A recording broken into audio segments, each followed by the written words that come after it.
record. Good afternoon, everyone. My name is Tsang. I am doing apologetics today.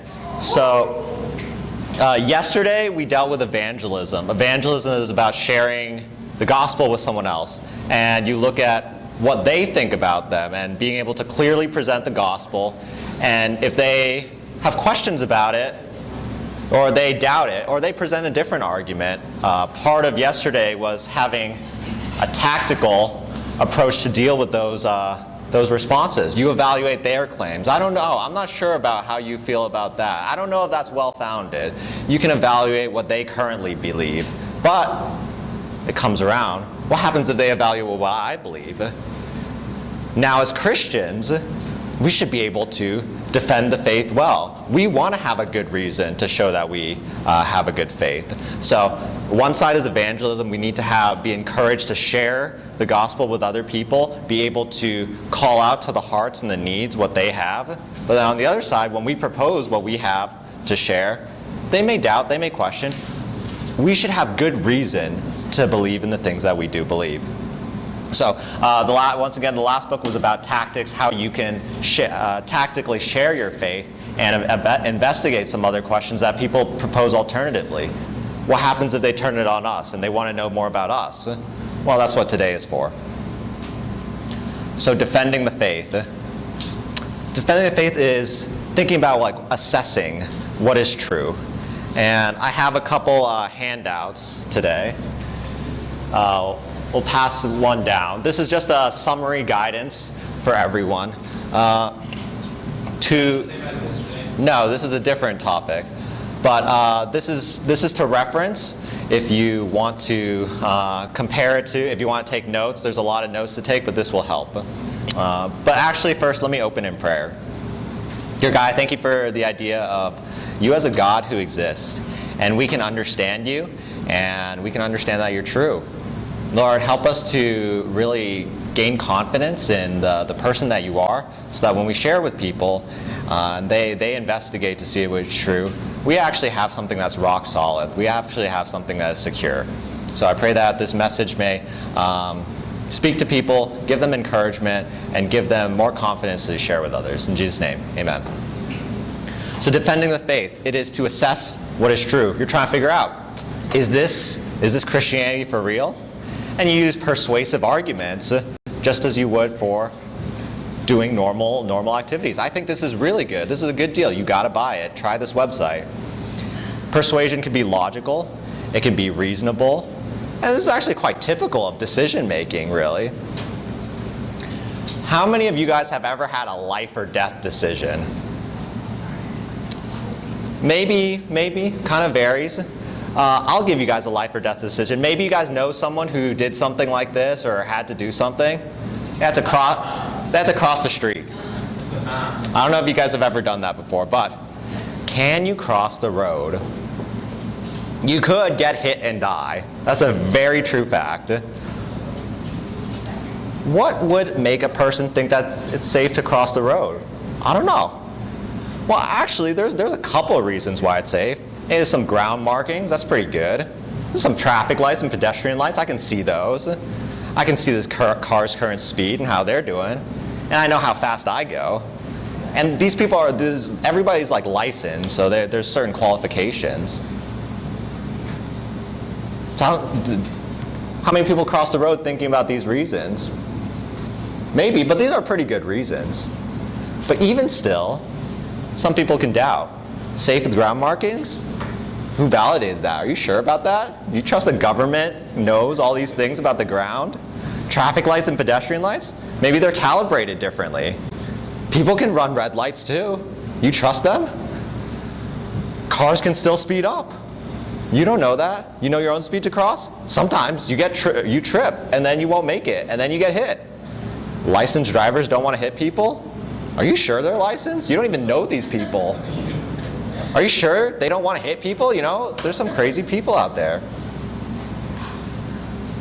So, as you can see, there's actually a lot of, even some things like this, it is a decision. It is technically life or death, but for some reason we have a lot of confidence to cross a road. there is the ability to constantly doubt what's going on,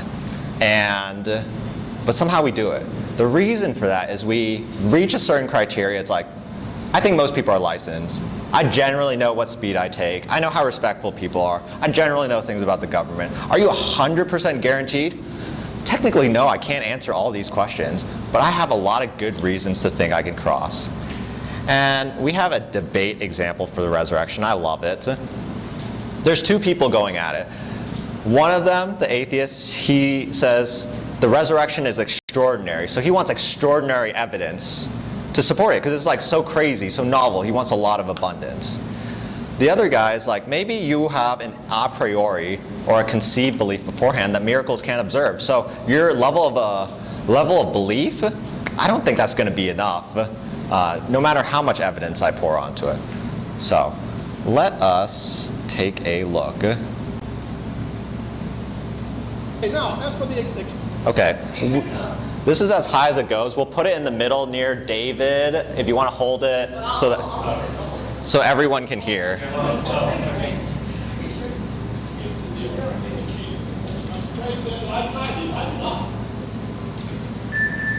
Disciples had an experience which they interpreted, which they took as being an appearance of Jesus.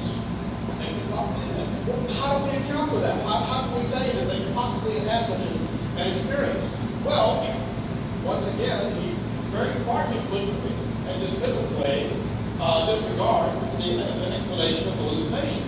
I was just simply reading the Encyclopedia of Psychology recently. It says that 1/8 to 2/3 of normal human beings experience waking hallucinations. Now, one of the standard characteristics of many hallucinations is that they seem extremely real. So, during many of these experiences, which occur, as I say, to a very considerable segment of the population, it's extremely real. These cases have to be assessed on a case-by-case basis. We can't dismiss the resurrection here. This is where we focus on the resurrection. Other spurious miracle stories have occurred. You have to assess each one on its own merits. And what I hear from your response is that this watchword, extraordinary claims require extraordinary evidence, is really just an excuse for an a priori rejection of the miraculous, because you didn't give any sort of evidence that would satisfy you with respect to one of these extraordinary claims. It made it sound like to me you were saying that nothing would convince you. All sorts of things.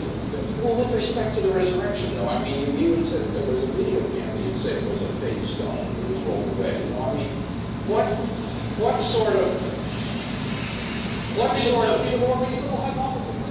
Well, but see, that's what I hear. It's just an a priori rejection of the miraculous here.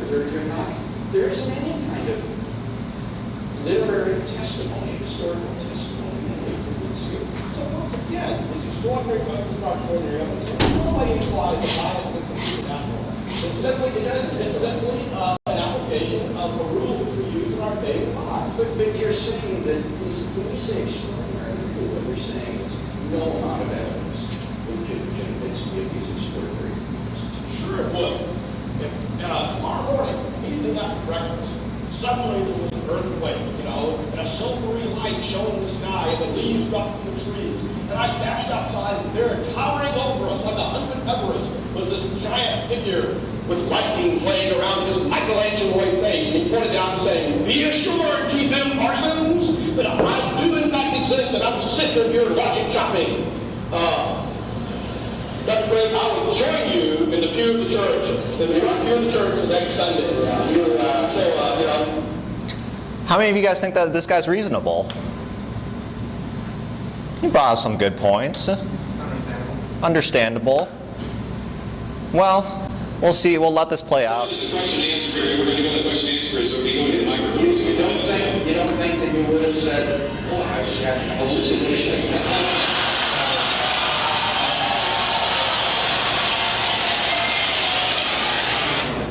You recap it in case it's hard to hear. Yeah. Oh man, my computer.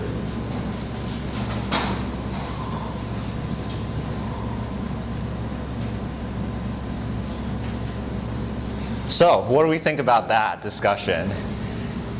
there's a great deal of evidence out there, but there is technically a more reasonable one. He proposes hallucinations. Hallucinations could be real, but what amount of evidence would be sufficient to convince someone that the resurrection was real? I don't know what happened. And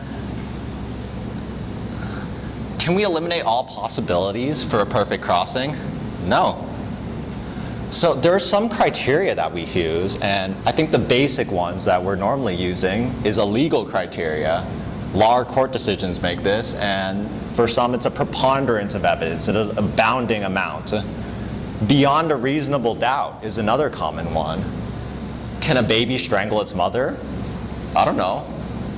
I had an undocumented evil twin. That's who killed him. Are you sure about this? Technically, these are possible. These are the standard criteria that we use to evaluate if things are true. So expecting that something like Jesus or God is 100%. Well, we can't even guarantee some of these things in our normal life. So it's unfair to expect the same degree of certainty in the biblical sense, in the truth sense, because most all things, we have to have these criteria for truth and understanding. For example, the first plague comes, the water turns to blood. I don't know, sometimes water does that, it gets red. Frogs come out, same time. Frogs come, gnats come every now and then. People get boils, livestock die, and at the end, children die. Children die, that happens all the time. At what point would you be convinced that there is a God? If he does all these things, predicts all these things, what standard do you set for yourself? You could chalk all this up to coincidence, but at what point would you determine, I think that's an abundant amount of evidence, and everything I know pushes me towards that direction? Apologetic verses. 1 Peter 3:15. But in your hearts honor Christ the Lord as holy, always being prepared to make a defense to anyone who asks for you for the reason of the hope that is in you. Yet do this with gentleness and respect. Peter wants us to be able to be prepared. Similarly in Colossians 4, 5, and 6, walk in wisdom towards outsiders, making the best use of your time. Let your speech always be gracious, seasoned with salt, so that you may know how you ought to answer each person. There's a lot of doubt out there, but God calls us to know how to answer these people, because there are people who disagree. In Paul in Thessalonica, Paul went in, as was his custom on the Sabbath, on 3 Sabbath day, he reasoned with them from the scriptures, explaining and proving that it was necessary for Christ to suffer and rise from the dead. In saying this, Jesus, who I proclaim to you, is the Christ, and some of them were persuaded to join Paul and Silas. There was a great devout Greek and not a few of the leading women. Similarly in Corinth, Acts 18:4, he reasoned in the synagogues every Sabbath, and he tried to persuade the Jews and the Greeks. He is working to influence them. He's trying to reason with them with some of the ideas that they have and coordinate that. So there are 3 general things that people disagree with Christianity about that I'm going to talk about. Everybody's going to have more questions. I hope to save more time at the end. If you do have a question, please write it down, then we can address it together if you remember the PowerPoint slide. But I'm going to try and get through a lot because there's a lot of different slides for it. 3 of them from yesterday. God. I don't know if a God exists. If he does exist though, maybe I should follow him.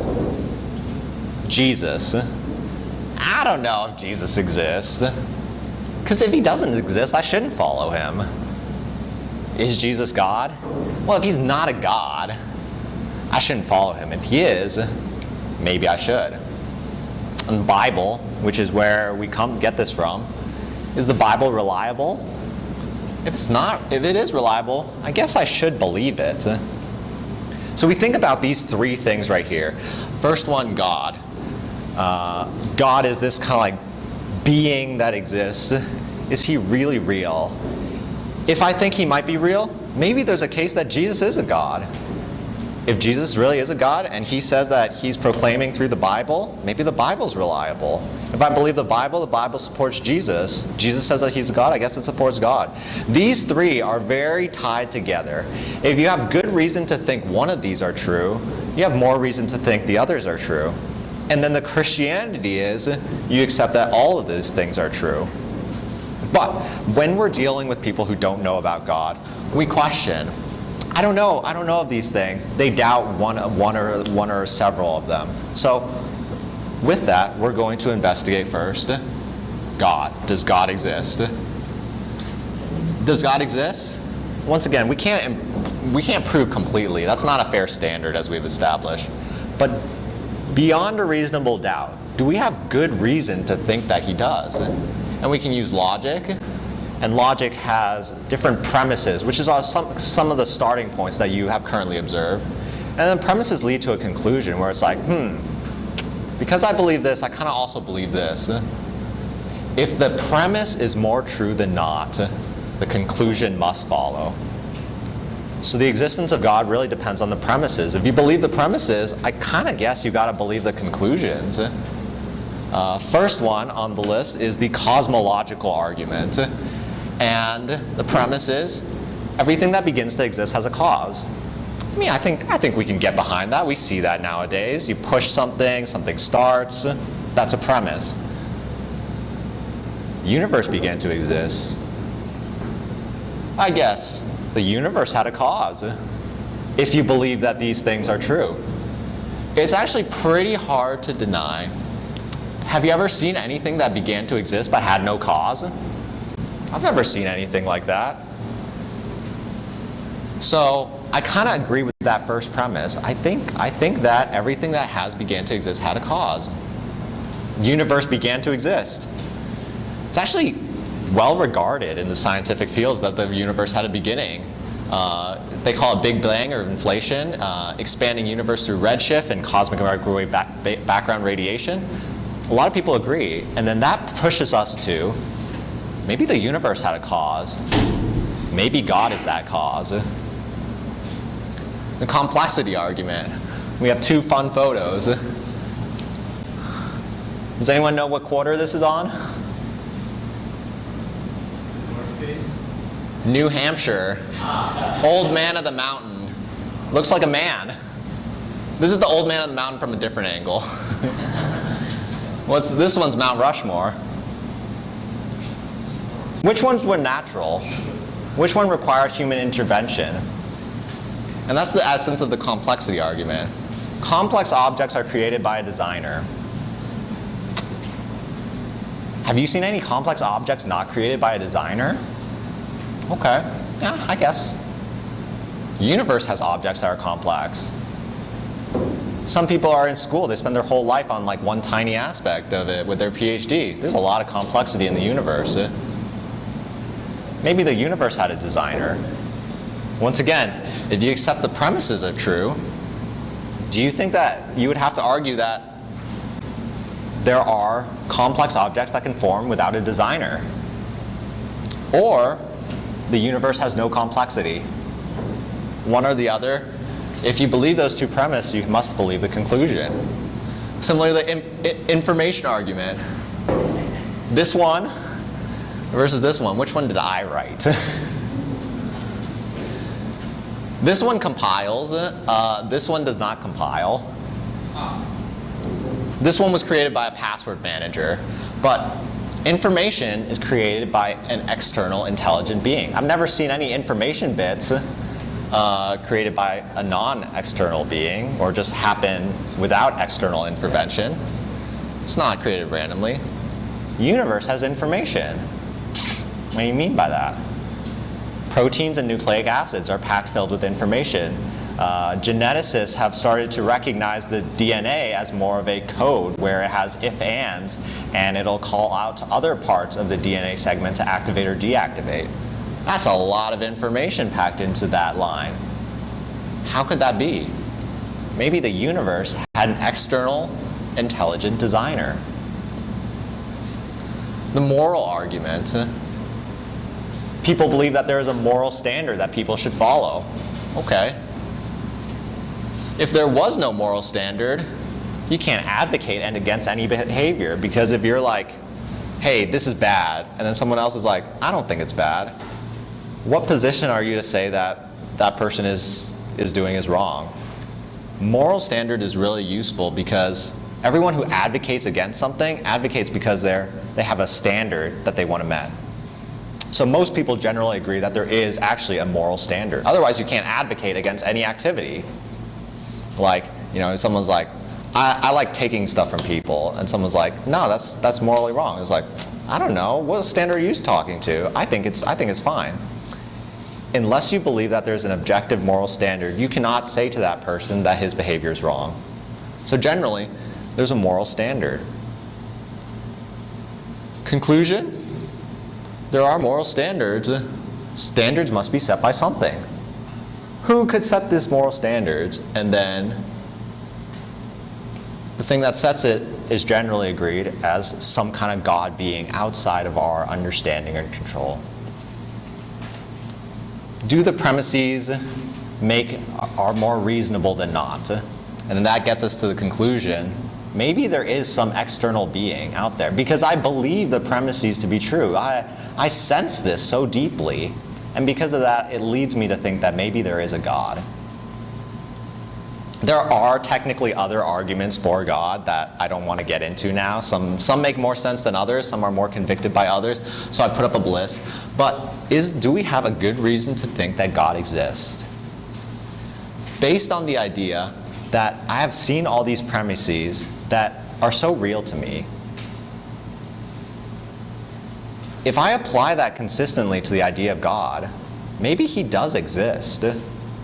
And I know I went through the arguments really fast, but just to pause, have you seen any complexity develop without someone else? Have you seen any complex things that no one develops or sets forth in motion? Have you seen anything that starts that didn't have anyone to start it? These are the questions that you apply and you think about, and it's like, maybe there is something external. I actually, and this is where we get to, maybe I have good reason to think that there is a God. You start with that. So based on all these premises that I know, I really sense, hey, maybe there is a God out there. I don't know. But there's the first section. Maybe there is a God. Did Jesus exist? Well, if he doesn't exist, I shouldn't follow him. So let's investigate. Who thinks that Jesus exists? Some people. The Bible, for sure. The Bible says that Jesus exists. That's pretty biased, Of course the Christians think that Jesus existed. But on the other hand, the Romans admit that Jesus existed. We have Tacitus, Pliny the Younger, and Bar Seraphion, with pretty close dates to around Jesus. So the Romans even agree that there was this guy under Pontius Pilate, something to do with the Jews. He was called the Christ of God. The Romans think that he existed too. The Jewish people actually think he existed. They hung this guy. He was leading astray Israel. He was a bastard in that he had a virgin birth. They doubted that. Josephus also believed that he existed. These are Jewish people. They are not Christians. So we have two people groups. We have the Christians. Obviously, they think Jesus exists. But then we have two people groups that really would not like Jesus to exist, but they think he exists. And they're calling out to this guy. They're talking smack about him. Nobody makes up an enemy just to like fight against the air. They are likely saying that this guy actually was around and he was like posing some kind of problems. So when someone says, like, I don't know, I don't think Jesus exists. Christians think he exists. The Romans think he exists. The Jewish people think they exist. What makes you think that he doesn't exist? Is there any other people group out there that says that Jesus didn't exist? Because we got three right here. So I think there is good reason to think that Jesus exists. The bigger claim, though, is Jesus God? If he's not a God, I shouldn't follow him. But if he is, maybe he can do something that I am not able to do. maybe he has some control that I don't. And a lot of the weight is, if he is God, maybe I should follow him. But there's a lot of doubt. I don't know if he's God. What makes me think that he is a God? He says so. Okay. People say a lot of things. He claims equality with the Father. He says he can forgive sins. He receives worship. These are only God things. But that's just him. That's just him. He calls himself the Son of Man, citing Daniel 7. He's just talking. But we get to this idea of C.S. Lewis's The Lord, Lunatic, and Liar. Who would call themselves a god? Either he's a lunatic, he's crazy, he doesn't really know what God is, he doesn't know what he's talking about. Possible. But this is unlikely since he's super skilled at addressing people. He doesn't seem crazy or out of his mind. He kind of looks like he knows what he's doing. Second one is, that one is a liar.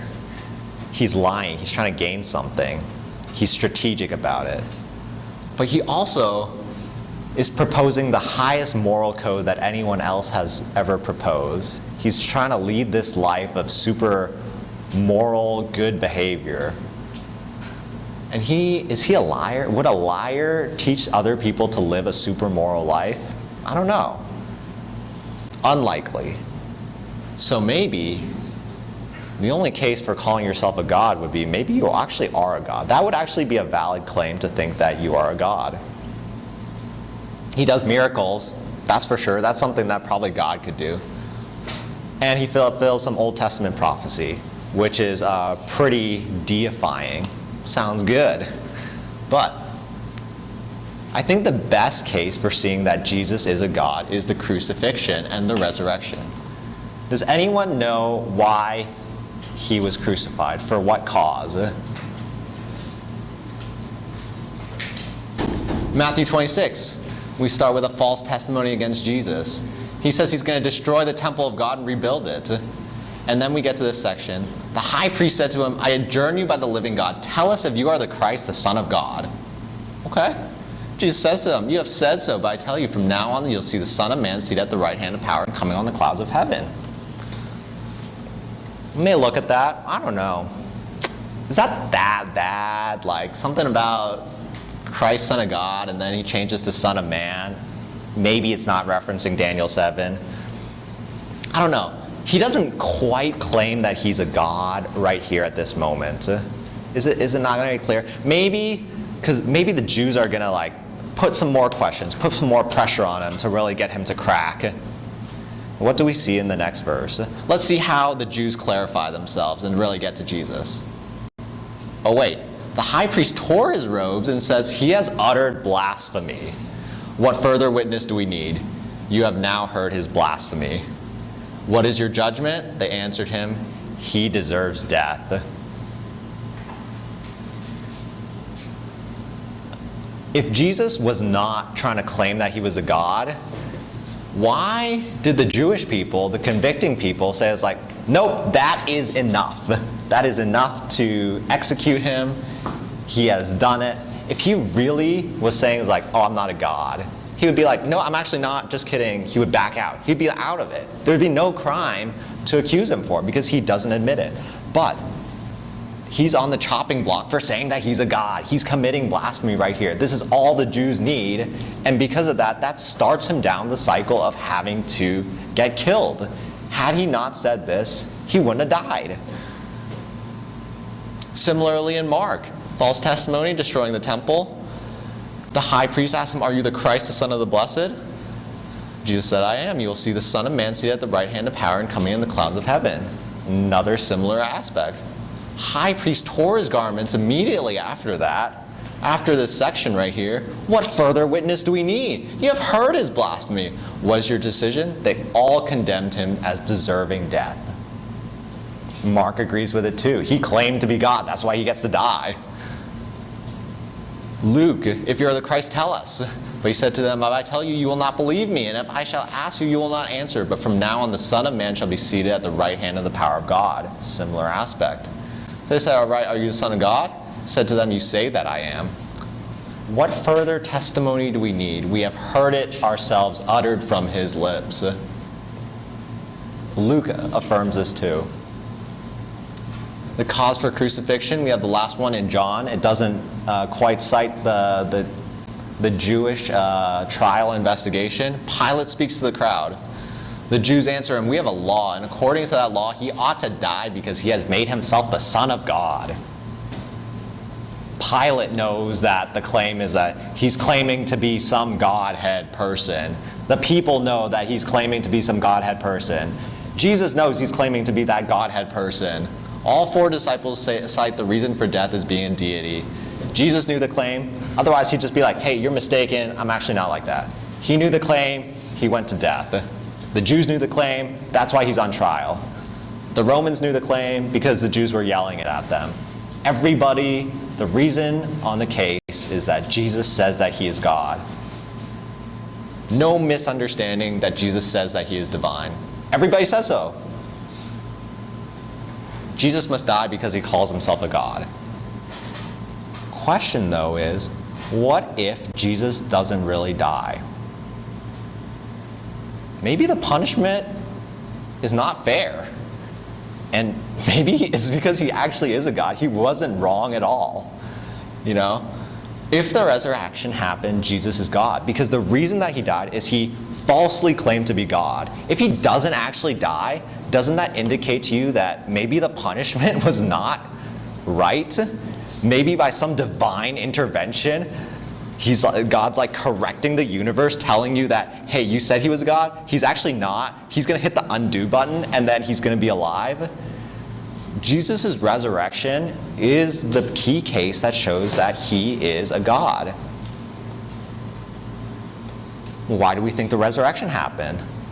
Here's a couple points that we'll go into. An empty tomb, the eyewitness testimony, the transformation of the apostles, and the Jewish reaction, and sociological aspects.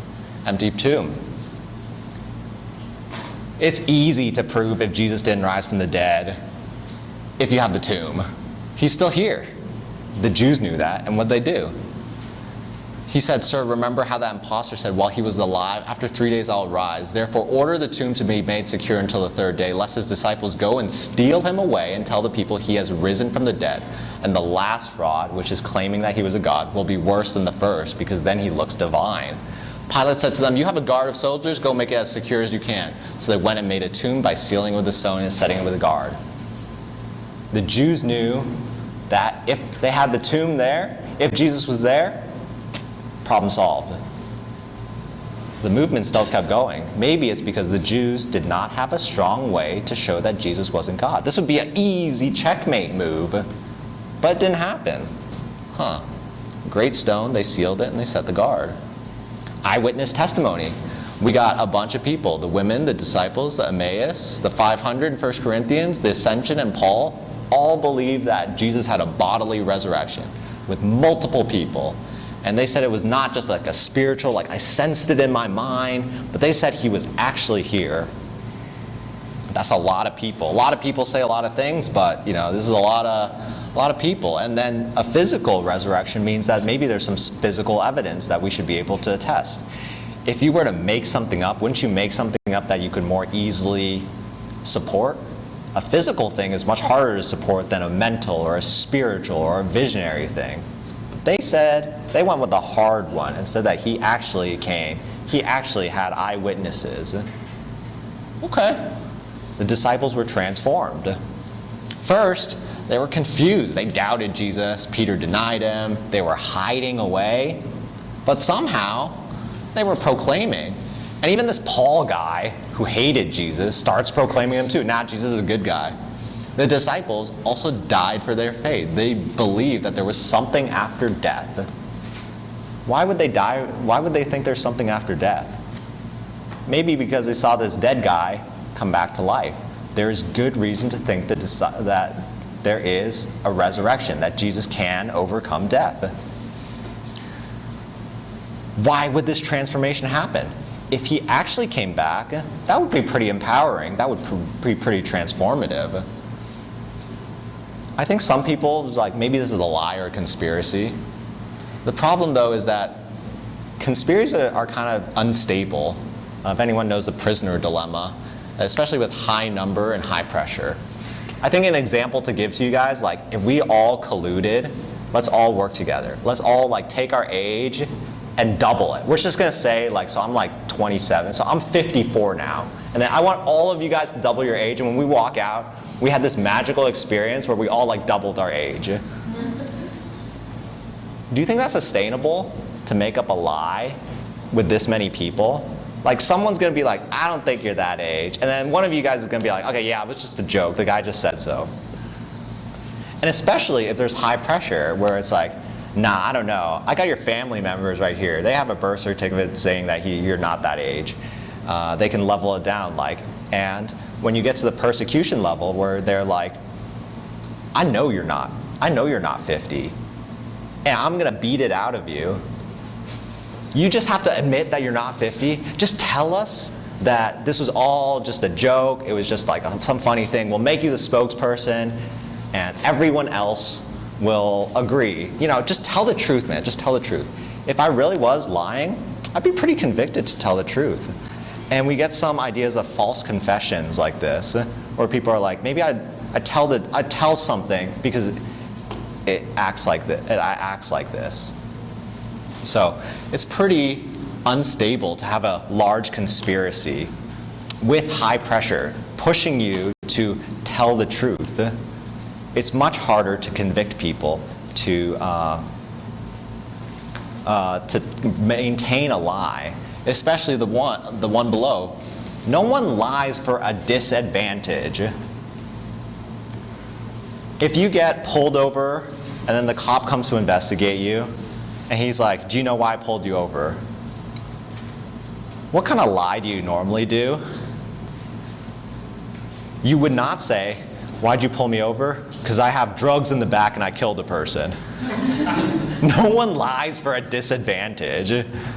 They're probably like, I don't know, officer, I don't know what I was doing. Why did you pull me over? Right? You lie to get an advantage. But what advantage would the disciples have in lying? They were called to give up their money, they were called to have strict monogamy, and they were called to persecution. Why would you like make up a group of people that just like completely nerfed you, that like you lost half your items, you don't get to do all these activities anymore, you're a constrained way of life? Nobody does that for fun. I can barely live normally, and you expect me to just like go along with you? Nah, I'd rat you out. I'd be like, nah, these guys are all making it up. But this didn't happen. Maybe it was not a lie or a conspiracy. The Jewish reaction, the guards tell the priest. They gave him a sufficient amount of money, and the soldier said to his, tell the people, the disciples came by night and stole him away. If it comes to the governor's ears, they will satisfy him, keep you out of trouble. The Jews admit the body is gone. They have an empty tomb on their hands. They admit there's an empty tomb. Somehow it's out. They tried to keep it in place, but I don't know what happened. And they attempt to suppress it. The last one is a sociological aspect. The church grew despite persecution, and honestly it was a pretty embarrassing story how Christianity comes into play. You have this guy, he comes, he says some things, sure, then he dies. And then what? He died by some Roman people, and he comes back to life? I don't know, that's kind of unbelievable. Why would that story be the one that starts getting people interested, getting people moving? Maybe because it was true.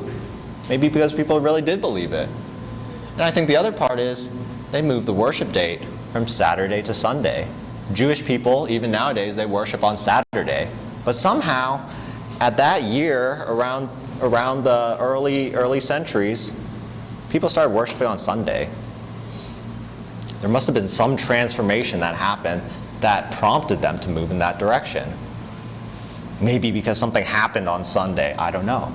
But this is the idea that maybe the resurrection is more plausible than not. With these ideas, he doesn't physically seem to be there. People say he's there, and then people are changed because of it. And then the people who don't want him to be alive can't quite suppress it. They who should have all the power and the trump cards to suppress it, things like the empty tomb, to persecute people, to make sure that this noise doesn't get out. But somehow it does. And it's harder and harder to think that he actually is alive. There are some common, maybe we're evaluating this evidence wrong. The resurrection, I don't know if he actually resurrected. They think that maybe Jesus didn't actually die. And that's how he got out. That's how he inspired all the disciples. And that's how the tomb is empty, because he was still alive and he was able to walk out. It's kind of unlikely, because everyone there said he was dead. The Christians thought he was dead. The Jews thought he was dead. The Roman guy stabbed him, thought he was dead. They buried him. I don't think anyone thought he was alive. But I know how the empty tomb happened, because the disciples stole the body away. And then because of that, then they started talking about it with all the people.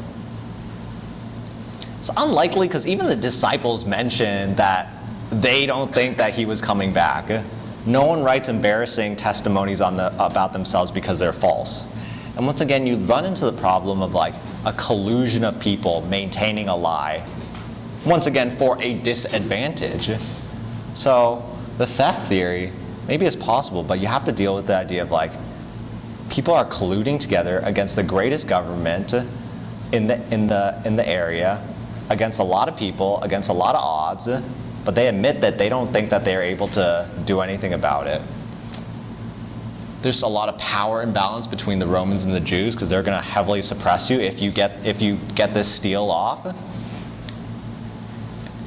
And it doesn't quite explain the testimony of Paul and the people on the road to Emmaus, because they definitely were not super convicted that Jesus was going to be back. They don't have too much to gain from it. And Paul, he says he considers all things lost compared to knowing Jesus.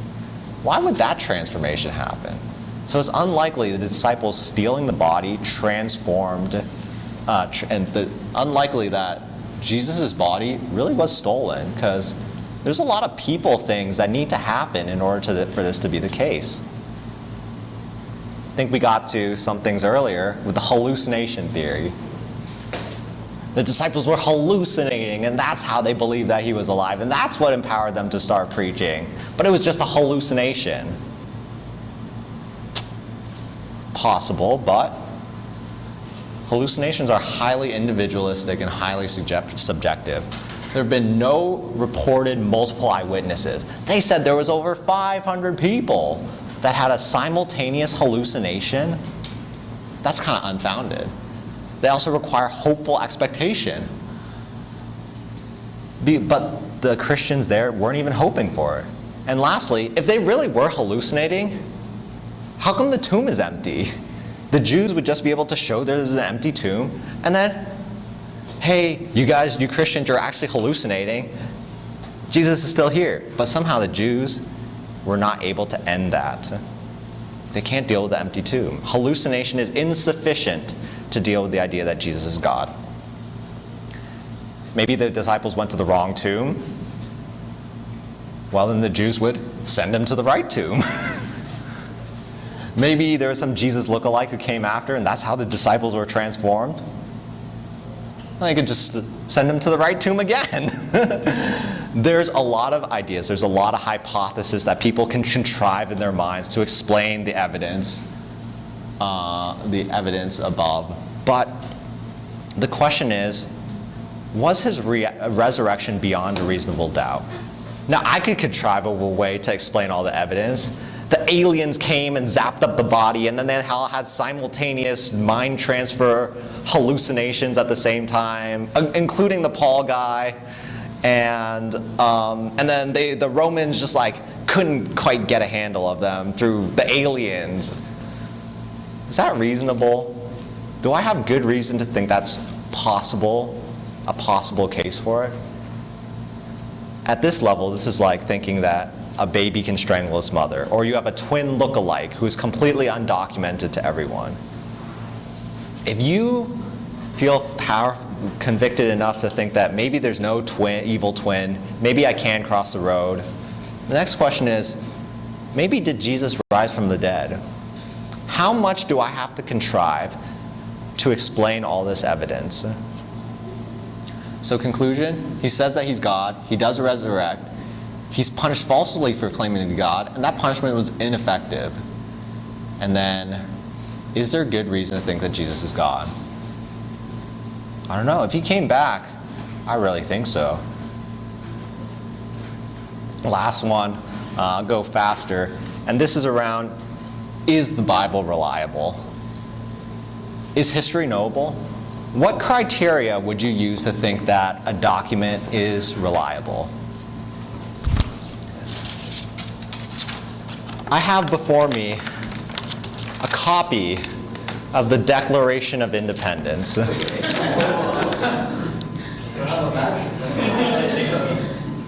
Do you guys think the contents of this is accurate? That's a good question. Maybe this document was changed. Maybe it was copied badly. What would give me more confidence to think that this document is unchanged or is as the original? What are the standards for reliability? If the document has been changed, we should be able to show it. Maybe we'll get some different copies of it, see who else has these so-called declarations, right? And we can compare if it has been changed over the time through the different areas. There's location, the dating of it. Maybe if there's different citations, if they cite the same things. Is the document historically accurate? I mean, this one doesn't have much history associated with it, but is the history accurate as in, like, does it talk about the correct locations? Does it match the archaeology and the culture? And then we'll get into some of the ideas. The New Testament was written pretty early, and we know it was written early because it was definitely definitely before the fall of Jerusalem, which was Jesus's big flex. He's like, it's going to fall. But none of the Gospels cite that. Maybe because it never happened. Paul never died in Acts. Paul is definitely pretty early, but maybe because Acts was written before Paul died. So Luke wrote Acts after, and then Paul wrote all his letters probably before 70 AD. So we're talking a very early timeline. So this was generated pretty early. It's plausible that the Bible was written within one lifetime.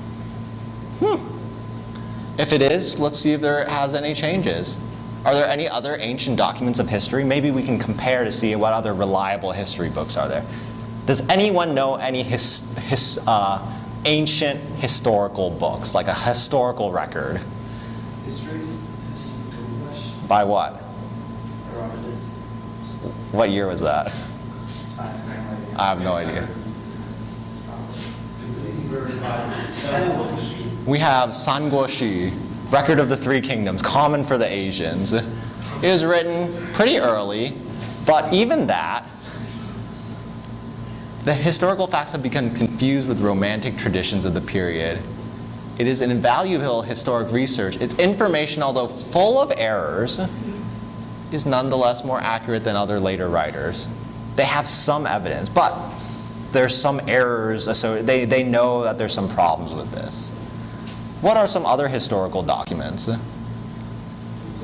Tacitus, Livy, Caesar.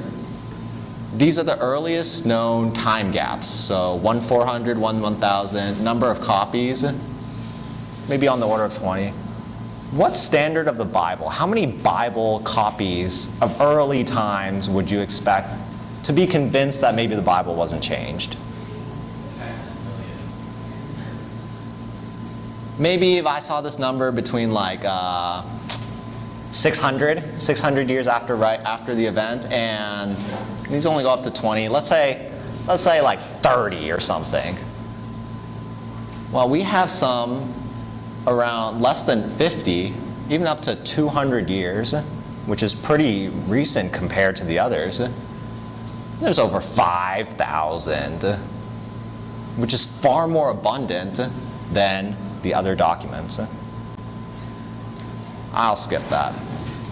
So when we compare some things like the other books, like the Iliad, which is the second most copies in antiquity at 643, the number of manuscripts that were created before the printing press, far more abundant. To be skeptical of the resultant text of the New Testament book allows all of classical antiquities to slip into obscurity, for no document of the ancient period are as well attested as the bibliographies as the New Testament.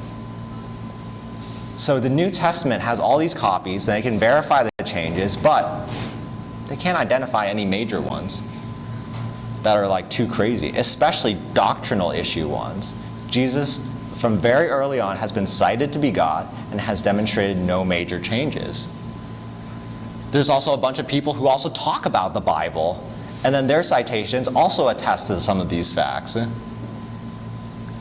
The Old Testament is different because the Jewish people are in control, and they have ways to count words and paragraph counts to make sure that the Bible is as accurately as copied as possible. They're in control. And when we see the Dead Sea Scrolls, the most archaeological revolution, they can compare first century things discovered to 1947. And this translation time has shown no changes, no major doctrinal changes. Maybe wording changes, like if you have an and, maybe one is before, like I go here and there, they say there and here. That's not a major doctrinal change. But it confirms an accurate transmission of these documents. Some people talk about translation. I think that's pretty doubtful about how we do translation. Translation is a very robust process. They have people who do fan subs versus official subs. Maybe the intents are different, but we do have the original source, and we can translate from that. Linguistics is a well-developed field of study, and to think that the Bible is beyond that, I don't know. People are working hard. They're doing their best, and through the investigation, there's a lot of smart people who have not found any good evidence to think that it's unreliable from a change perspective. Is it historically accurate? Well, archaeology is not quite a guarantee win because it requires so much data. Here's a couple instances, but archaeology can suggest things like where people lived, certain items, maybe some practices. But think about it. What archaeological evidence would demonstrate the Bible is true? What kind of objects would you see out in the field? And we've been able to see things like a city like Jericho, who had its walls fall outward. Why would walls fall outward? Maybe something happened to Jericho that caused it to fall in that direction. Usually they fall inward. It was a short siege. Do I know what happened to Jericho? Why would it be short? The Syrian kings, we found a document for that. They kind of match what's in the Bible. Hezekiah's canal, it looks like it exists. They found it. The Cyrus cylinder, which is the one that allowed the Jews to return to Jerusalem, this is the thing that kicked off the events of Ezra and Nehemiah. So these historical things are like things that we actually find out in the field that like kind of verify aspects of the Bible that kind of happened. We have some ideas about the Jesus' crucifixion and tomb because we know where Jerusalem is. We have some idea of it. That's some other bits. We have some inscriptions of Pilate and Caiaphas. These people kind of exist. The Bible is actually kind of accurate to cite that these people are here. There's evidence that there's a Roman census. And then we look at the ideas. Within the literature itself, there's a lot of copies and documents that show that hasn't really been changed. Translations, it's not really much of a translation if we have the original source, and we can really study to compare how the translations match up. There's a lot of quotes about the Bible, and there's simultaneous people that cite similar events, namely like Josephus and Tacitus. And archaeology supports biblical events and places. So, if the Bible's reliable and it talks about Jesus, maybe he's real. Jesus says he establishes the things and helps us inspire the Bible. Maybe that's why it's true. Bible talks about a God. Don't you think God would have the power to establish a Bible? If you have good reason to think that God exists, or Jesus exists, or the Bible exists, you have good reason for the others. And maybe, if you have all three, maybe you have good reason to think that Christianity is true. So here's one last slide about answering other religions.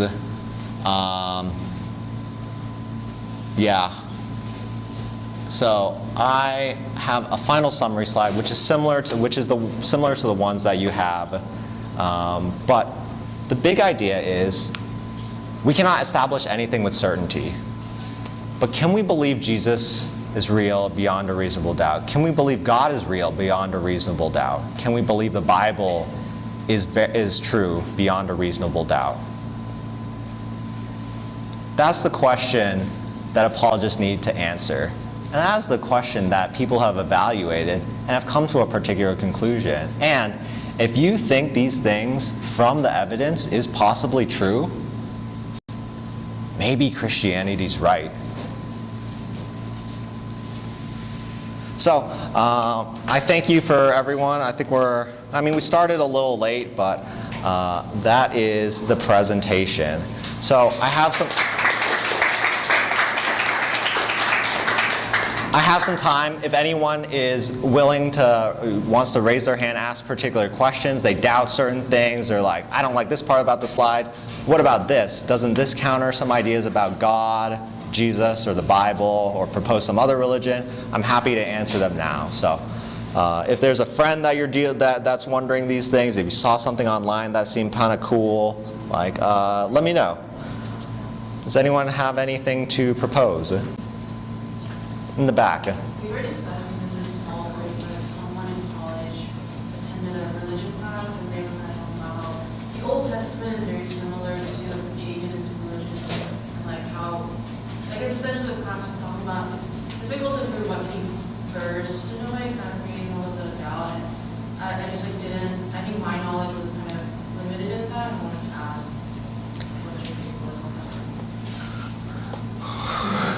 We have last session's question, but the first question is to think that, and there's a small sheet on that one too. But the first question it asks is, what do the other pagan religions believe that's similar to the Bible?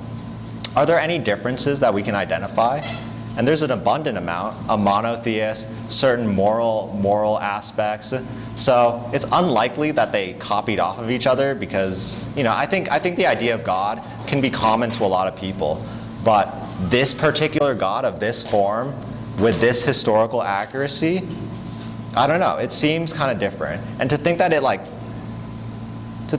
copied God is yeah, they share some attributes, but there's a lot of key difference. It's how do you explain those key differences? And I think the really good part about this book is the question of which one's more important, the similarities or the differences? Because we make decisions based on the differences.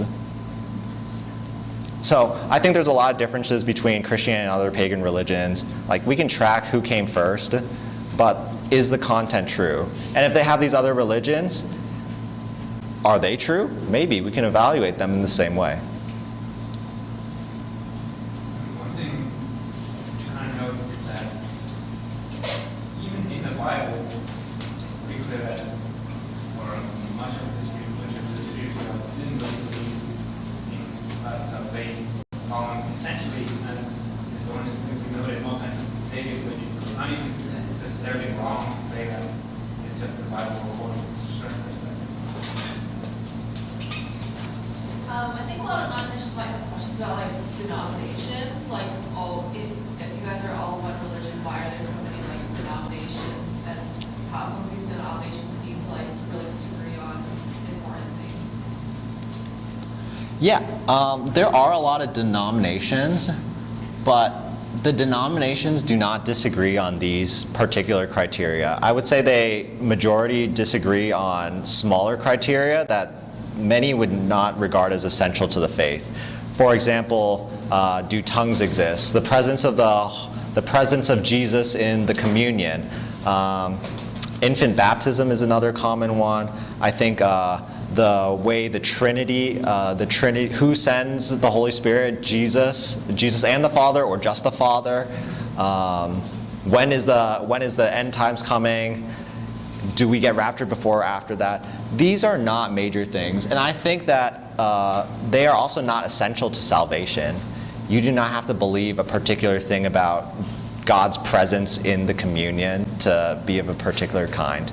I think they have different traditions. They all study similar things, but the question is, what are the differences? And if you study those differences, none of them actually claim that they hold an exclusive domain on that their denomination is the true one, and that they have an exclusive call that the others don't. Because I think these three are the main ones that you have to evaluate.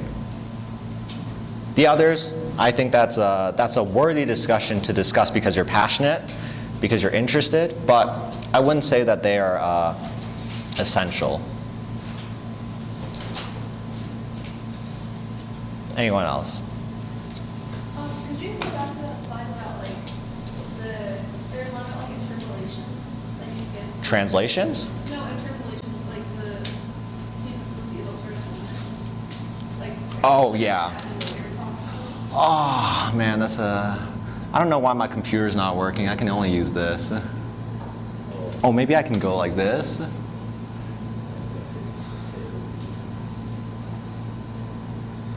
Oh.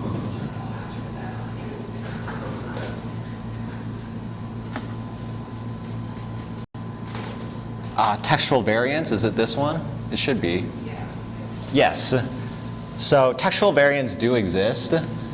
Deletion, rearrangement, or repetition or replacement of multiple words that happen based on location. Once again, these are kind of like one word off errors. There's no doctrinal changes. Like nobody says like Jesus is not God. Jesus did not claim to be God. All of them attest that Jesus is God. I think location changes.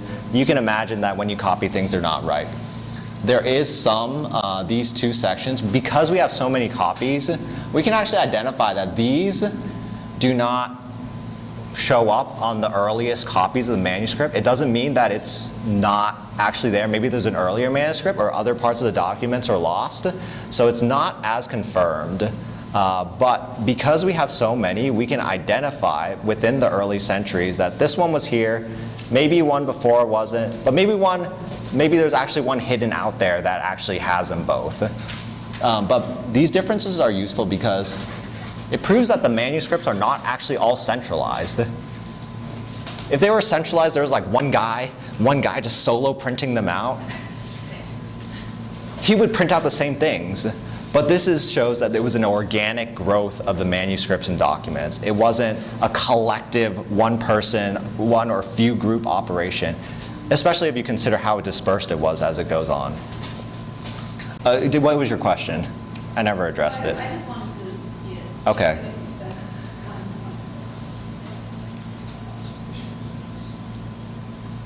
Any other questions? Well, I'm still here if you don't want to ask questions out loud. But for anyone who really wants to know how to better talk about your faith with other people, I really recommend this book. This book is a way that Christians can discuss their convictions in a humbling manner with questions that are investigative, that really think about things. As you can imagine, people come at Christians for some of these doubts. They themselves hold their own belief, and Christians, we need to learn how to evaluate their beliefs as well. So if anyone wants to, I have this book on sale at market value from Amazon, but here it is 0-day shipping. So if you would like, come pick one up. And I'm really encouraged by everyone who wants to learn more about God and why He exists. If He doesn't, I wouldn't be a Christian. If He does, maybe I should listen to Him. But I think with that, everyone's dismissed for free time. Thank you for coming. I'll stick around for anyone who wonders things for fun.